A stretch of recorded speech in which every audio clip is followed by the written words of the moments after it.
हरे कृष्णा। हर हर महादेव। ओम नमः शिवाय। आप सभी को महाशिवरात्रि की ढेर सारी शुभकामनाएं। भोले बाबा अपनी कृपा आप सभी पर बनाए रखें।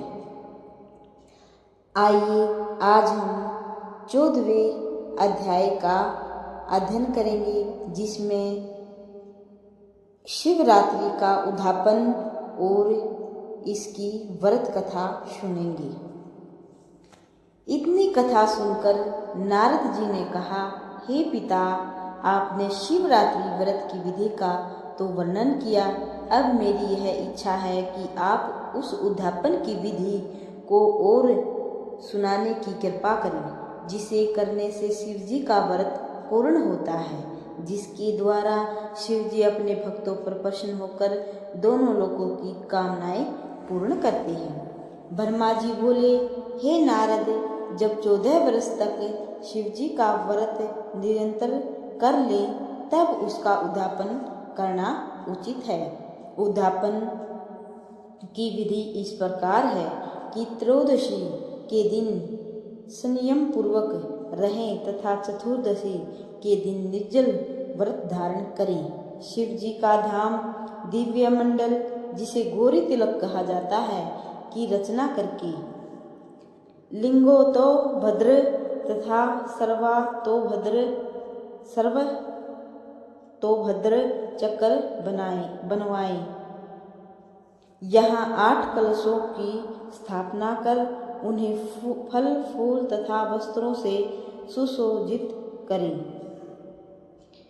कलश के ऊपर शिव, गिरजा एवं नंदीश्वर की श्रवण प्रतिमाओं की स्थापना करें। इन तीनों मूर्तियों को अपनी सामर्थ्य के अनुसार श्रवण से बनवाना चाहिए। इतना सब करके दीपक जलाकर दाहिने ओर रखे तथा प्रसन्नता पूर्वक रात्रि भर जागरण करके चारों प्रहरों में शिव जी का 4 बार पूजन करें। हे नारद, इस प्रकार रात्रि भर पूजन करने के उपरांत प्रातः काल होने पर पुण्य स्नान करें तथा सबके साथ मिलकर शिव जी का पूजन करें। फिर हवन करने के पश्चात ब्राह्मणों को भोजन करावें और उन्हें वस्त्र, आभूषण, धन आदि दान में देकर प्रसन्न करें। जिस आचार्य का वर्ण किया हो उसकी सबसे अधिक सेवा करें, उसे विधि पूर्वक गोदान करें तथा समस्त सामग्री सहित शिव, गिरजा एवं नंदी की श्रवण मूर्तियां उसी को दे दें। आचार्य को दंडवत प्रणाम करने के पश्चात शिव जी को पुष्पांजलि भेंट करता हुआ स्तुति करें। तदुपरांत ब्राह्मणों की आज्ञा अनुसार स्वयं भी परिवार सहित भोजन करें। जो लोग साधन संपन्न हों उन्हीं के लिए यह उद्यापन कहा गया है। जो सामर्थ्यहीन हों वे साधारण रीति से पूजन करके शिव जी को केवल पुष्पांजलि भेंट द्वारा ही अपना उद्यापन पूरा कर सकते हैं। उद्यापन कर लेने से व्रत पूर्ण हो जाता है। नारद जी ने कहा, हे पिता, शिवरात्रि व्रत का महात्म्य सुनने से अभी मेरी तृप्ति नहीं हुई है। अस्तु, आप मुझे यह बताने की कृपा करें कि जिन लोगों ने बिना जाने हुए शिवरात्रि का व्रत किया है उन्हें क्या फल प्राप्त हुआ है। यह जानकर ब्रह्मा जी ने कहा, हे पुत्र, इस संबंध में तुम्हें एक कथा सुनाता हूँ, जो सब प्रकार से आनंद प्रदान करने वाली है। पुरातन समय में एक व्याध निषाद नाम से प्रसिद्ध था। वह सभी जीवों को दुख देने वाला, हिंसक तथा अत्यंत कठोर था। उसका परिवार बहुत बड़ा था। वह प्रतिदिन वन में जाकर जीव जंतुओं का संहार करता तथा चोरी आदि द्वारा धन प्राप्त करता था। बाल्यावस्था से ही उसने कोई शुभ कर्म नहीं किया था। जिस वन में वह रहता था वहाँ किसी को चैन नहीं लेने देता था। इस प्रकार के कुकर्म करते हुए उसे बहुत समय व्यतीत हो गया। हे नारद, एक दिन ऐसा संयोग हुआ कि उसके घर में भोजन समाप्त हो गया। तब उसके माता पिता स्त्री आदि ने क्षुधातुर होकर उसे कहा, हम लोग भूखे मर जाते हैं, अस्तु तुम हमारे लिए भोजन का प्रबंध करो। उन लोगों की बात सुनकर निषाद अपना धनुष बाण ले एक घने वन में जा पहुंचा। जिस दिन की यह घटना है वह शिवरात्रि व्रत का दिन था, परंतु निषाद इस बारे में कुछ नहीं जानता था। अस्तु उस दिन संध्या तक वन में फिरने पर भी भाग्यवश निषाद को कोई जीव जंतु दिखाई नहीं दिया। जब रात्रि का समय आया तब वह निषाद अपने मन में अत्यंत व्याकुल होकर यह विचार करने लगा कि मुझे यहाँ कोई शिकार तो मिला नहीं, तब घर जाकर ही क्या करूँगा। तदुपरांत वह यह सोचकर एक नदी के तट पर जा पहुँचा। हे नारद, इस प्रकार निश्चय करके निषाद नदी के तट पर जो एक बेल का वृक्ष था उसके ऊपर छिपकर बैठ गया और टकटकी लगा यह देखने लगा कि यदि कोई जीव नदी के तट पर पानी पीने आवे तो मैं उसका संहार कर डालूं। जब रात्रि का पहला प्रहर समाप्त होने को हुआ उस समय वहाँ एक प्यासी हिरनी उछलती कूदती हुई आ पहुँची। उसे देखते ही निषाद ने अपने धनुष पर बाण चढ़ाया, जिसका प्रभाव यह हुआ कि उस धनुष बाण के आघात से बिल्व वृक्ष के कुछ पत्ते तथा निषाद के पास रखा हुआ पीने का शुद्ध जल वृक्ष के नीचे स्थापित शिवलिंग पर गिर पड़े। इस प्रकार भाग्यवश उसके पहले प्रहर की पूजा स्वयं ही पूर्ण हो गई। उस अनजान अवस्था में शिव पूजन हो जाने के प्रभाव से निषाद के अनेक पाप नष्ट हो गए। हे नारद, उधर हिरनी ने जब निषाद को बेल के वृक्ष के ऊपर बैठे हुए तथा धनुष ताने हुए देखा तो उसे संबोधित करते हुए पूछा, हे निषाद, तुमने अपना धनुष क्यों ताना है? निषाद ने उत्तर दिया, हे हिरनी, मेरे परिवार के सभी लोग दिन भर के भूखे हैं। अस्तु मैंने यह विचार किया है कि मैं तुझे मारकर तेरे मांस से सब लोगों की क्षुधा का निवारण करूं। यह सुनकर हिरनी ने चिंतित होकर अपने मन में यह विचार किया कि मुझे किसी प्रकार इसका संकट दूर करना चाहिए। अस्तु उसने निषाद को संबोधित करते हुए कहा, हे निषाद, मेरे धन्य भाग हैं जो तुम मेरे मांस द्वारा अपना तथा अपने परिवारजनों का मनोरथ पूर्ण करना चाहते हो। यद्यपि इसमें कोई संदेह नहीं है कि मेरे मांस में से तुम्हारे परिवार का पेट भर जाएगा तथा मुझे इसमें कोई आपत्ति भी नहीं है। तथापि मैं यह चाहती हूँ कि तुम मेरी प्रार्थना स्वीकार कर लो। हे नारद, हिरनी की बात सुनकर निषाद ने पूछा, तुम क्या कहना चाहती हो? हिरनी बोली, हे निषाद, मेरे घर पर छोटे छोटे अनेक बच्चे हैं। अस्तु मैं यह चाहती हूँ कि उन सबको अपनी बहन को सौंप पाऊँ। इतना करके मैं तुम्हारे पास लौट आऊँगी, तब तुम मुझे मारकर अपना प्रयोजन सिद्ध करना। संसार में सत्य के समान और कोई वस्तु नहीं है। यह पृथ्वी तथा आकाश भी सत्य के बल पर ही ठहरे हुए हैं। मैं भी अपने वचन को अवश्य सत्य सिद्ध करूंगी। इस प्रकार उस हिरनी ने घर हो आने देने के लिए निषाद से बहुत प्रार्थना की, परंतु निषाद ने उसे स्वीकार नहीं किया। हे नारद, यह देखकर हिरनी ने अपने मन में अत्यंत भयभीत हो निषाद को विश्वास दिलाते हुए इस प्रकार पुनः कहना आरंभ किया, हे निषाद, यदि मैं अपने बच्चों का प्रबंध करके तुम्हारे पास लौट कर न आऊं तो मुझे वह पाप लगे जो वेद के विरुद्ध आचरण करने वाले मनुष्य को लगता है। उस समय निषाद ने हिरनी की बात पर विश्वास करके उसे घर हो आने की आज्ञा दे दी। तब वह हिरनी जल पीने के उपरांत अपने घर को चली गई और निषाद उसी पेड़ पर बैठा हुआ उसके पुनरागमन की प्रतीक्षा करने लगा। हे नारद, जब रात्रि का दूसरा प्रहर आया उस समय उस हिरनी की बहन अपनी बहन को ढूंढती हुई उसी स्थान पर आ पहुंची। निषाद ने उसे देखते ही फिर अपने धनुष बाण को चढ़ाया, जिसके कारण अनेक विल्प पत्थर टूटकर शिवलिंग पर जा गिरे और उसके दूसरे प्रहर का शिव पूजन अपने आप हो गया। इस अज्ञानावस्था के पूजन से भी उसके असंख्य पाप नष्ट हो गए। तब दूसरी हिरनी ने पहली हिरनी की भांति व्याध से धनुष चढ़ाने का कारण पूछा और व्याध ने अपना उत्तर दोहरा दिया। तदुपरांत उस हिरनी ने अपने मन में अत्यंत भयभीत होकर इस प्रकार कहा कि हे निषाद, मेरे बड़े भाग्य हैं जो तुम मेरे मांस द्वारा अपनी तथा अपने परिवार की क्षुधा का निवारण करना चाहते हो।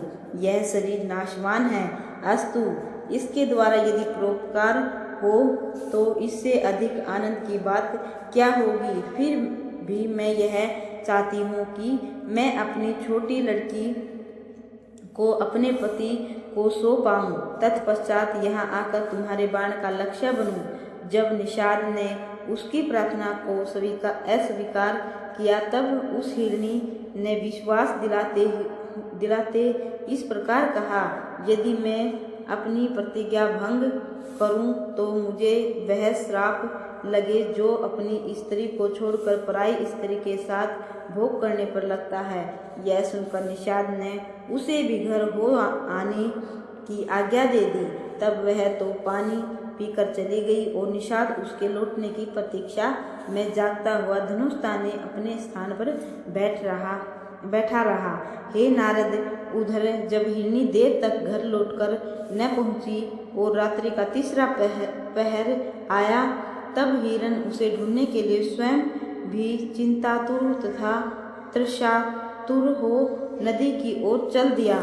जब वह तट पर पहुंचा तो उसे देखकर भी निषाद ने अपने धनुष को खींचा, जिसके कारण पेड़ से कुछ विल्प पत्थर फिर शिवलिंग के ऊपर गिर पड़े। इस प्रकार तीसरे प्रहर का पूजन पूर्ण हो गया।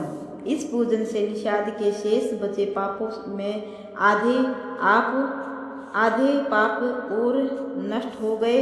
जब हिरण ने निषाद को धनुष खींचे हुए देखा तो उसका कारण पूछा तथा निषाद ने भी पहले समान उत्तर दे दिया। उसे सुनकर हिरण बोला, हे निषाद, मेरे धन्य भाग हैं जो तुम मेरे शरीर द्वारा अपने पूरे परिवार को तृप्त करना चाहते हो। मेरा एक बालक है, तुम उसे मुझे अपनी स्त्री को सौंप आने दो। बालक को सौंपने के उपरांत मैं फिर यही आ जाऊंगा, तब तुम मुझे मारकर अपनी अभिलाषा पूरी कर लेना। हे नारद, यह सुनकर निषाद ने उत्तर दिया, हे हिरण, तुम्हारे समान 2 पशु और भी पहले यहाँ आकर जा चुके हैं। वे भी तुम्हारे ही समान प्रतिज्ञा करके यहाँ से गए, परंतु अभी तक लौटकर नहीं आए। इस प्रकार 2 बार धोखा खाने के उपरांत अब मैं तुम्हारे ऊपर विश्वास करने को तैयार नहीं हूँ। मैं तुम्हें किसी भी प्रकार लौट कर नहीं जाने दूंगा। निषाद के ऐसे वचन सुनकर हिरण बोला, हे व्याध, मैंने अब तक सत्य की रक्षा की है और जीवन में कभी भी झूठ नहीं बोला है। मैं शपथ पूर्वक तुमसे यह कहता हूँ कि चाहे जो हो, मैं तुम्हारे पास अवश्य लौट कर आऊँगा। यह सुनकर व्याध ने उसे भी जाने की आज्ञा दे दी।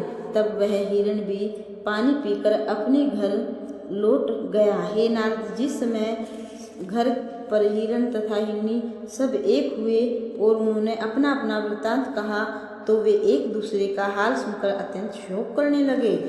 तब जो हिरनी सबसे पहले वधिक को विश्वास दिलाकर लौट आई थी, वह अपने पति से इस प्रकार कहने लगी, हे स्वामी, सर्वप्रथम मैं उस अवधिक से प्रतिज्ञा करके आई हूँ। आप यही घर में रहकर बच्चों का पालन करते रहें। यह सुनकर दूसरी हिरनी ने कहा, नहीं बहन, यह कभी नहीं हो सकता। पहली स्त्री घर की स्वामिनी कहलाती है। अस्तु, मैं आपको न जाने देकर स्वयं उस वधिक के पास जाऊंगी। अपनी दोनों स्त्रियों की ऐसी बातें सुनकर हिरण ने कहा, पुरुष के रहते हुए स्त्री का जाना श्रेष्ठ नहीं है। अस्तु, मैं कहा पुरुष के रहते हुए स्त्री का जाना श्रेष्ठ नहीं है। अस्तु, मैं अपने माँ से उस वधिक के परिवार को तृप्त करूँगा। बच्चों का पालन केवल माता ही कर सकती है।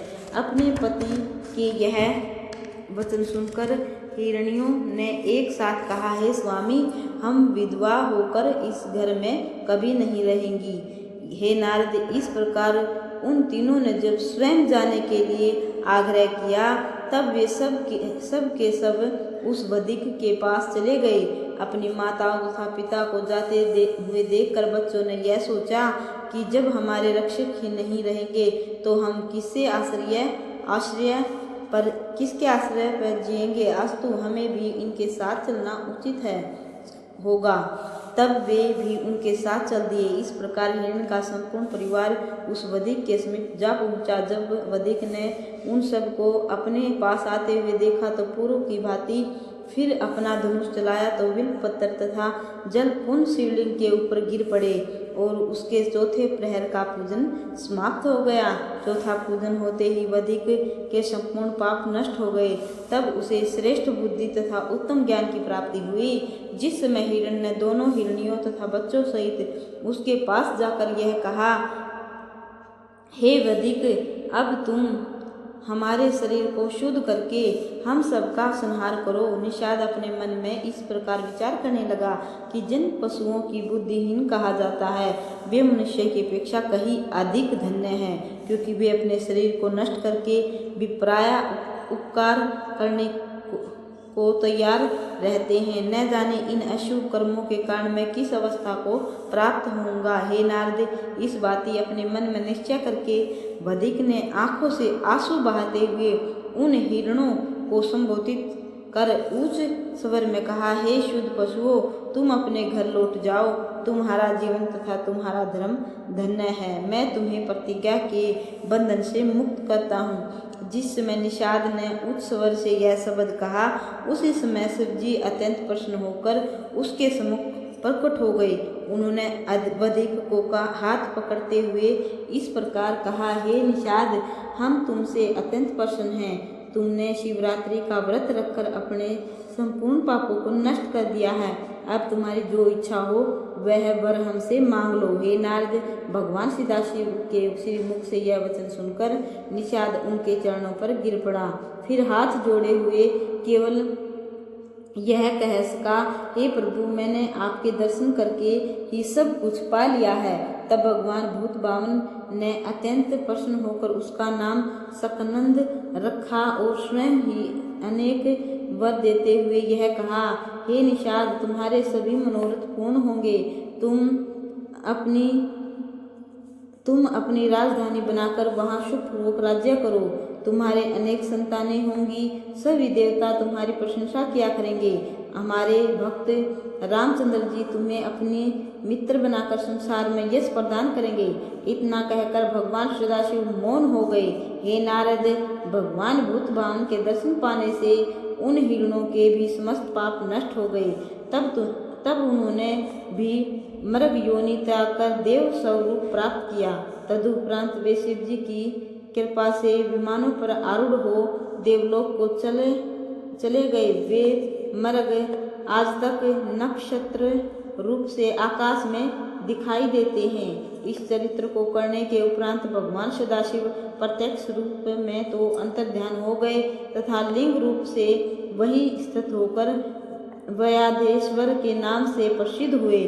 वयाधेश्वर शिवलिंग अवूर्धगिरि पर स्थित है। श्री शिव जी की कृपा से वह वयाध भी सकनंद नाम से प्रसिद्ध हो गया। समस्त भीलों का राजा बनकर सुखपूर्वक राज्य करने लगा। जब त्रेता युग में राजा रामचंद्र जी ने अवतार लिया तो उन्होंने सकनंद के घर पहुंचकर उसे सम्मानित किया। रामचंद्र जी ने अत्यंत प्रसन्न अत्यंत कृपा करके उसे शिव जी की भक्ति प्रदान की तथा शिव जी के अनुग्रह से वह इस लोक में सब प्रकार के सुख भोगकर अंत में सायुज्य मृत्यु को प्राप्त हुआ। हे नारद, शिवरात्रि के व्रत की ऐसी महान महिमा है कि उस व्याध ने अनजाने में ही शिवरात्रि का व्रत करके मुक्ति को प्राप्त कर लिया। सभी वेद तथा पुराणों ने शिवरात्रि व्रत को सब व्रतों का स्वामी कहा है। व्याधेश्वर शिवलिंग का यह चरित्र भी संपूर्ण कामनाओं को पूरा करने वाला है। जो लोग इस चरित्र को पढ़ते हैं, सुनते अथवा दूसरों को सुनाते हैं, वे दोनों लोकों में आनंद प्राप्त करते हैं। बोलिए हर हर महादेव, हर हर महादेव।